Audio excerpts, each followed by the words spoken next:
last week, if you were not with us, we started a new sermon series to start off 2020 with, and it is called the 1T4X Spiritual Diet. And so what we are doing is for the next 6 weeks, we are embarking on a spiritual workout diet together as a church body. And here's what Paul writes in 1 Timothy, which is your 1T4, 1 Timothy chapter 4, verses 7 through 9. Here's what he says. He says, train yourselves to be godly. Physical training is good, but training for godliness is much better, promising benefits in this life and in the life to come. This is a trustworthy saying, and everyone should accept it. Now, last week what we did is we discussed how out of shape the American Christian is, and I just kind of want to rehash some of those stats again so you get a picture again of the spiritual state that most Americans are in. Here's some of the stats I found. Only 23% of Christians actually read their Bible on a regular basis. And a regular basis means at least 4 times a week. So less than a quarter of Christians read their Bible outside of church 4 times a week. Only 47% of Christians attend church regularly, and they consider regularly to be 3 of every 4 weeks during a month. So less than half attend church regularly. Only 84% of Christians pray daily, and only 64% of Christians actually pray more than once a day. All right? 31% of Christians give 0 money to kingdom work. And as I said before, I'm not talking about just the church or whatever, just kingdom work. So you give money in the name of God because God has blessed you, so you give money to do ministry. So 31%, almost a third of Christians give 0 of their income to that. The average giving of the American Christian is 2.13% of their income, so 2 pennies on every dollar that they give to kingdom work. And only 26% of Christians, I think I missed this one last week, read this one. Only 26% of Christians had a spiritual conversation in the last year. Now, by spiritual conversation, that does not mean you shared your faith specifically with someone. You just talked about spiritual things. Like you went a little deeper than just surface talk, and you actually talked about some spiritual things. Only a quarter of Christians had that discussion in the last year. Now, when you're spiritually out of shape, as we talked last week, you have 2 basic options. Option 1, you look at your life and I need to make a change to some of the things going on in my life so I can have a different outcome. Or number 2 is you just kind of stay in the rut that you've been in, has gotten you to the spiritually unhealthy place you currently are in your life. We as a church are working together over the next 6 weeks to make a change that bring about spiritual renewal in our lives. Because through spiritual health, you will find this. You will find peace in your life. You will find true self-worth. You will find a clear path and purpose to live out on a daily basis. You will find contentment, and you will start to understand that God is alive and active in your everyday life. Getting spiritually healthy will change your life. So this morning, we're going to start the process of planning for the 1T4X diet for the next 5 weeks, the things that are going to be coming up. If you've ever done a diet before, so let me just ask this, how many of you have ever tried a diet out at some point in your life at least once? Just raise your hand.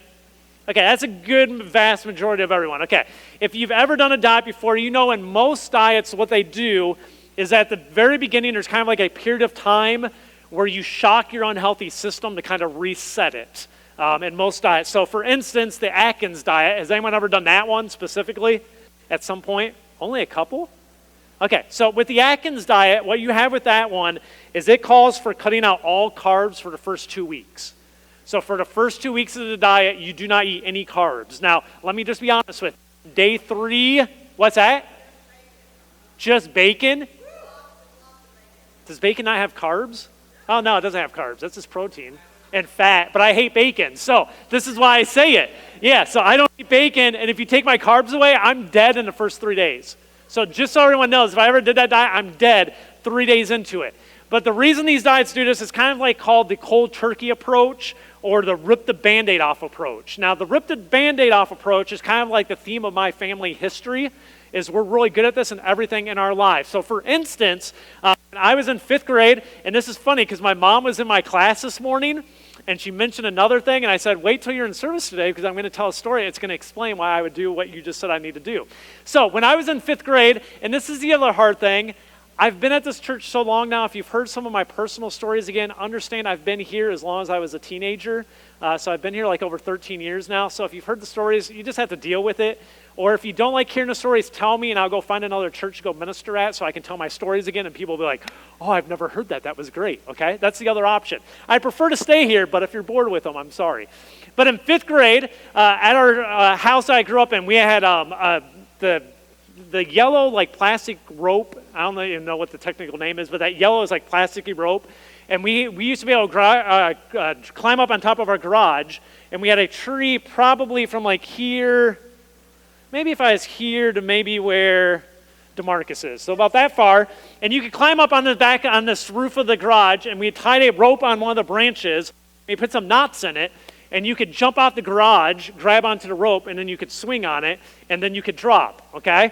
Now, my thing is I'm scared of heights, so I rarely did this. I didn't like doing it. Everybody else would do it, and they would mock me all the time, and everybody would make fun of me, and I'd be like, I don't care, because I'm scared of heights, and I'm not going to do that. But one day in 5th grade, I decided, you know what, I'm going to be a big boy, and I'm going to be like everybody else, and I'm going to do it. So I was out there with my neighbor, Charlie, and he was down on the ground. He's like, you're actually going to do it today? I'm like, yeah, I'm going to do it today.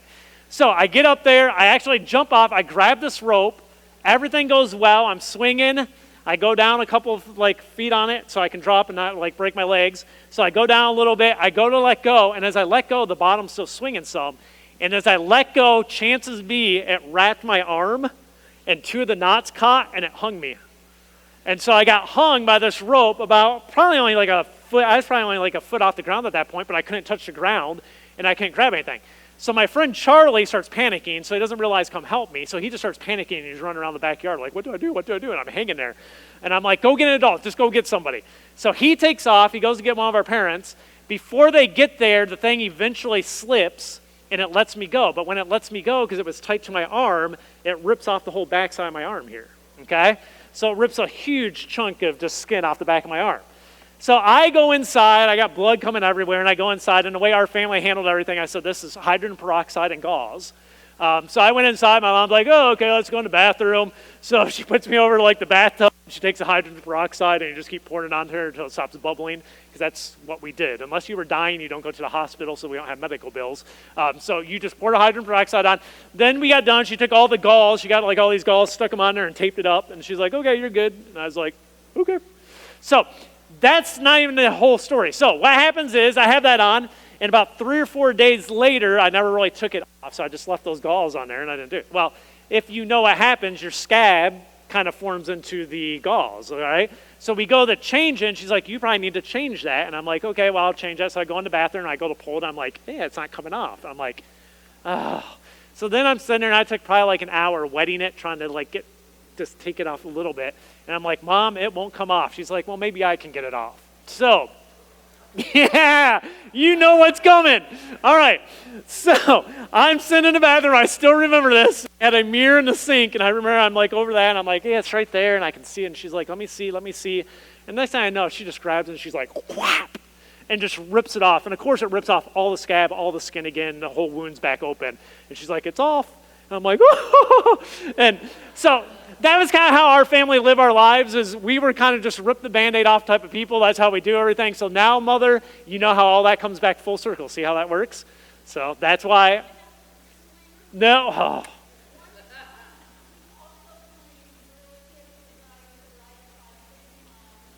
No. Okay, now we're getting into untruths from my own mother. I'm not going to fully defend it. It was an exercise bike. It had a little speedometer. I was a little kid. I wasn't a real bike. I'm talking about a speedometer. That's all it was on a little exercise bike. So let's move on from that. Let's forget any of that was even discussed. So moving on from that, here's the deal. Today we're going to start the 1T4X workout / diet. And what we're going to do is kind of follow the same general approach, which is we're going to rip the world off of our lives. And so what happens is this. Many of us have probably never really separated from the world since becoming a believer. If you are like most people, you probably just added this new life of being a believer to the life that you were already living. And what I mean by that is this. You had a life, you were living it however you wanted to, and at some point you became committed to committing your life to Jesus Christ and following in his ways. And instead of Jesus becoming your life, he became just kind of another piece of that life. So you still had all the other stuff, and you kind of just added Jesus into the picture, but he wasn't the entire picture. And that's how most people become Christians and what they do. You might have eliminated some obvious sins in your life even. You might have looked at some things and went, those things need to change, those things need to come off. But you still live kind of the general same lifestyle you always once did. It's just you added Christ in there in a different little part of it. But you never really tore everything down in order to rebuild from scratch upon Christ. He's just a part of your life. Well, to get spiritually healthy, I believe it's very beneficial for us from time to time to kind of tear down everything in our lives and restart from scratch in order to reset things and start things from anew. And so that's the first part of this diet that we're going to take a journey on starting today. I want to read to you from Ephesians chapter 5. I'm going through verses 1 through 10. So just read along on the screen as we go through this. But here's what the Apostle Paul writes. He says this, imitate God. So he's talking to Christians here. And again, understand the church in Ephesus who he's writing this to, they're new Christians. A lot of them are people who didn't grow up with Jewish background. A lot of them are people who obviously have no Christian background. So he's kind of telling them how to live their lives. And he says this, imitate God, therefore, in everything you do, because you are his dear children. Live a life filled with love, following the example of Christ. He loved us and offered himself as a sacrifice for us, a pleasing aroma to God. So he lays out and he goes, imitate God. Okay, try to live the way you know God would want you to live. Then he goes on, verse 3, says this, let there be no sexual immorality, impurity, or greed among you. Such sins have no place among God's people. Obscene stories, foolish talk, and coarse jokes. These are not for you. Instead, let there be thankfulness to God. You can be sure that no immoral, impure, or greedy person will inherit the kingdom of Christ and of God. For a greedy person is an idolater, worshiping the things of this world. So it kind of lays out pretty bluntly here. Here are things to stay away from. As a follower of Christ, these things are not to be part of your life. These aren't supposed to be things that describe you. Goes on in verse 6. He says this, don't be fooled by those who try to excuse these sins, for the anger of God will fall on you who disobey him. Now, real quick, let me stop you. It's very interesting what Paul says. Paul starts off and says, here's how I want you to live. Here's the things that shouldn't describe you. And then the very next thing he says this, and don't listen to people that tell you it's no big deal that you have this stuff in your life. Okay? He says, don't be fooled by those who try to excuse these sins. Don't be fooled by the people who just tell you, these things here I just told you not to have describing your life. Don't be fooled by people who tell you, oh, don't worry about it. It's not that really that big of a deal. Just don't worry about it. He's going, yeah, it's a big deal. Okay? Any sin in our lives is a big deal. It's something you should have concern about. It should be something that you pay attention to. He says this in verse 7. He says, don't participate in the things that these people do. For once you were full of darkness, but now you have light from the Lord. So live as people of light. So now he's comparing light and darkness, and he goes, once you were living in the darkness, once you become a follower of Christ, you now have the light of Christ in you. Live in the light. Don't continue to live in the darkness and then just use a night light in your life and go, I just added a night light to the darkness. He's going, no, you now are people of light. Now live in the light. Stop living in the darkness of the way these other people live. In verse 9, he says this, for this light within you produces only what is good and right and true. So he's going, as Christians, the product of your life as followers of Christ should be a place where you're producing good, right, and true living. And that should be what your goal is. In verse 10, then, he wraps this up with that whole passage. He says, carefully determine what pleases the Lord. Okay? So now what he's telling you is this, Christians, you have to take some time and think about the things you do in your life, the things you participate with in your life, the things that you have as routines in your life. You need to take some time and actually think about it and not just do it. Okay? Put some thought into it. Wonder and evaluate. Do these things please the Lord? The different things I'm active in, the things I watch, the things I participate in, all those things, do they please the Lord? And take some time and think about it. Just don't live in a routine. Okay? That's what Paul says. So today, we start the planning process for the cuts we need to make in our lives to begin our diet that we're going to be going through and reset our system. Now, there are two types of of activities that I want to talk to you about this morning that we need to cut from our lives as the first stage of the spiritual diet. All right? Now, the first one is this. We need to cut the sins in our lives. This is pretty obvious.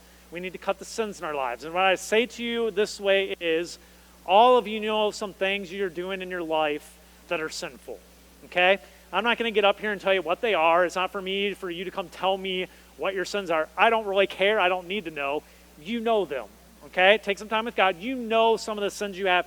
All of us have sins that we routinely involve ourselves in, that we wish we could kick and we wish we could get past, and they seem to plague us in our lives over and over and over again. We all have sins like that because that's how sin works. So the first thing we have to do is really make an effort to cut some sins from our lives. Here's what Paul writes in 1 Timothy chapter 6 to a young guy named Timothy. He says this, "But you, Timothy, are a man of God, so run from all these evil things." And I would say it like this to you, using Paul's words, "But you, church, you are men and women of God, so run from all these evil things." Get away from all these things that are evil, that you know are sinful. Run from them. So the first thing we have to do is cut sins from our lives. The second thing, which I want to spend a little bit more time on, is this. We need to cut the neutral fillers out of our lives. And what I mean by that is this: the time fillers that prevent us from doing spiritual activities that would lead to spiritual health in our lives. What that is these things: TV, entertainment, video games, music, all those things. And not that they're bad, not that we can't have them in our lives, but here's how my mind works, and I'm assuming it's how your mind works. A lot of us know there's some more spiritual disciplines and things we should do in our lives that would encourage spiritual growth and make us spiritually healthy in our lives. And we know we should do them, but we have these neutral fillers that kind of fill up that time, so we never really get to it. How many of you know? So let me explain to you how it works in my mind. I know I should spend a little more time reading my Bible, okay? Now, for me, it's a little bit different because I'm hired, where I get to research the Bible, study the Bible, stuff during the week. I'm not talking about that time. It's very easy for a minister to be like, "Oh, I dig into my Bible all the time." It's much harder for a minister to dig into it on his own time, which I try to do because I wanted to live the same life you all do and go, when I get up here and talk about reading the scriptures, it's not like, well, you get paid to do it. Well, no, I'm a Christian too, so I need to do it on my own. So one of the things that happens with me is to read it on my own. It's a thought I have a lot of times, but more times than not, I go, but man, I'd rather watch that show on TV. Or I'd rather sit down and play this video game. Or I'd rather sit over here and watch this or listen to this music or go do this activity. And they're neutral fillers. They're just things that fill out my life that prevent me from putting spiritual good things in it. And here's how Paul says it in 1 Corinthians. He says, "You say I'm allowed to do anything." So what he's saying is, you say those things aren't bad, and I would tell you the same thing. The neutral fillers in your life aren't bad just amongst themselves. Just to themselves, they're not bad things. Watching TV, being entertained, playing some video game. Most of those things aren't bad unless you're playing bad ones or watching bad ones. But in general, those activities are not bad. And he says, you say I'm allowed to do anything, but not everything is good for you. You say I'm allowed to do anything, yes, but not everything is beneficial.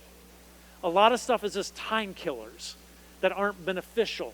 So when I talk about these neutral fillers, I'm talking about what are some of those things in your life that you know prevent you from doing spiritual things you know that would better you in your spiritual walk, but they're just easy to do and they just fill up your time, and it's just like I don't have to think there. It's just I can just go do those, and they're neutral fillers. They're not bad amongst themselves, but they prevent you from doing healthy things in your life spiritually. Then Paul addresses both of these activities in Hebrews chapter 12. He says this in verse 1. He says, "Therefore, since we are surrounded by such a huge crowd of witnesses to this life of faith," and what he's talking about real quick in this passage, in chapter 11 of Hebrews, he goes through a list of all the Old Testament heroes, talking about the incredible things they did. He also goes through a whole bunch of Christians that lived in New Testament times that their names are never mentioned. He goes through Old Testament people whose names are never mentioned, only that they suffered a lot while they were here, but eventually they got the reward in heaven, all right? And then at the beginning of chapter 12, what he says is this: Christians, therefore, since you are surrounded by a huge crowd of witnesses to this life of faith, meaning in the spiritual realm, there are angels, there's God, there are heavenly beings watching you live out your faith, okay? That are cheering you on, wanting the best for you, wanting to see you do kingdom work. there's a crowd of people you can't see visually sitting around watching your life, cheering you on. It's a crowd waiting for you to succeed for the kingdom of God. He says, so therefore, since we're surrounded by such a huge crowd of witnesses to this life of faith, let us strip off every weight that slows us down. All the neutral time fillers.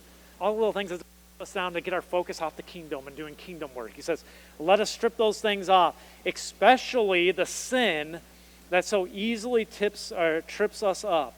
And let us run with endurance a race God has set before us. So he kind of describes you as a sprinter, as a runner, and going, you need the extra weight off of you, and you need to get the sin out of your life that constantly just trips you up and makes you fall down, and it hurts your efforts at running the race. And so as Christians, what we're going to start today is we're going to start a week of planning of what some of those cold turkey cuts are we need to do in our lives. So if you have your program, pick your program up. So I'm going to run through this with you. On the front of your program here, you have Ephesians chapters 5, chapters 1 through 10, just mentioned on there to kind of read through again this week. That'd be a good, helpful tool for this. But the first thing I have on there is it says this, cut number 1. We need to cut the sins in our lives. And I give you the passage here from 1 Timothy chapter 6, verse 11. So what I'm asking you to do this week is a week to take some time in prayer, to sit down and go, what are 2 sins that I have in my life right now that continually dog me, that I am going to cut cold turkey. And when I say cut cold turkey, this diet's going to start next Sunday when we leave here, okay? So next week what's going to happen is we're going to come to church. I'm going to talk about how you succeed at making cold cuts and how you make that happen. And by the time we leave church, we're going to start the 1-week shock to our systems of removing some of this stuff for a week so we can start getting healthy and filled with something healthy after that week, okay?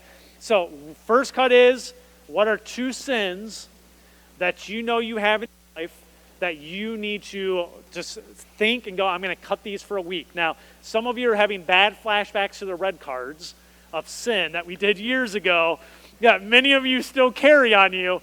And we did the same thing there where I was just like, hey, this is a cool idea. We'll put a red card on every chair, like a little red cutout, and we'll say that symbolizes one of the sins in your life. Take that, and for 1 week, don't do that sin. And then the next week you come and you put it in the offering to God. Like, this is your offering to God that I was able to resist that sin for a week.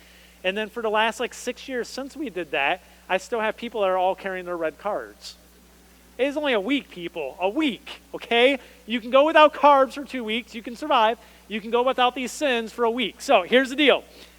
2 sins that you feel convicted after taking some time to pray, going, these are 2 that I'm going to cut out for the next week, okay? Now, the second cuts is this. We need to cut out the neutral fillers in our lives. And what I put there is I put 3 lines, but we're all different. We all have different things. This is the second one I have you praying about, is what are some of the neutral fillers? What are things that are not bad, they're not sinful, there's nothing wrong with them, but they're things that prevent you from getting spiritually healthy and adding some good stuff to your life. Because here's the thing, in 2 weeks from now, we're going to talk about adding beneficial things. And the thing about it is this, you need room in your life to add them because you don't want to pile them already on what you have going on. Okay, so the smart thing is to remove some stuff, make some space in your life. So when we talk about adding to things, you go, okay, now I have room to add healthy things to my life. So over this week, you're doing the second cuts as well. You're going to write down what are some of the neutral fillers for 1 week you're going to give up. So that could be like, I'm just not going to watch YouTube for a week. I don't touch YouTube. I'm not going to watch TV for 1 week. Like, the TV's going to stay off for 1 week, and for 1 week it's going off. Whatever it might be, I'm not going to listen to music for a week. It's just no music for whatever it might be that you go is one of your big time fillers. What are they? And you're going to go cold turkey on them. All right? So the close, let me just read a passage from the Apostle Paul this morning. Here's what he says in 2 Timothy chapter 2, verse 21. Prior to this verse I'm going to read to you, right before this, directly above this, Paul talks about in a house, you have your cheap cups and silverware, and then you have your nice stuff that you bring out for your guests, for special occasions, to do cool stuff. You bring out the expensive stuff. But during the week, you have your Disney cups that you got when you were at Disney World or when you were at the Great Wolf Lodge, and they gave you some cups, and you have your cheap plastic cups, and that's what you use as a family day in, day out, because you don't really care if they get destroyed. You know they're only going to last for a little while. So they're not really valuable to you, but they get you through the day. And he goes, so every household has some of those types of utensils and cups, And then every household has nicer stuff that they bring out when other people come. And you go, you want to impress people and use it for special occasions. After making that illustration, here's what he says in verse 21. He says, if you keep yourself pure, if you keep yourself righteous, okay, if you try to live a spiritually healthy life, you will be a special utensil for honorable use. You'll be that special stuff. Your life will be clean, and you will be ready for the master to use you in every good work. And the point of that is this. Paul's basically saying, hey, if you want to make an impact on this world, if you want to do true kingdom work for God's kingdom, you got to first start on yourself of getting yourself spiritually healthy, okay? God's not looking for you to go, you're not really committed to the kingdom work, you're not really committed to him. Boy, I'm going to give you a big task to do and something great for the kingdom of God. No, he's looking for people who are actually sold out, people who are very serious about this and going, yeah, I want to serve the Lord. Yes, I want to please the Lord. And God, through that, if you give me kingdom work to do, I'd love to do it. And those are the people God's looking for. And so for this diet, this is what we're hoping to become, is we're hoping to become these people that are clean vessels for God to go, hey, I can use you. I can do something great for the kingdom of God with you. But again, like I said last week, it all starts with us having a desire to allow God to transform us. Would you pray with me? Heavenly Father,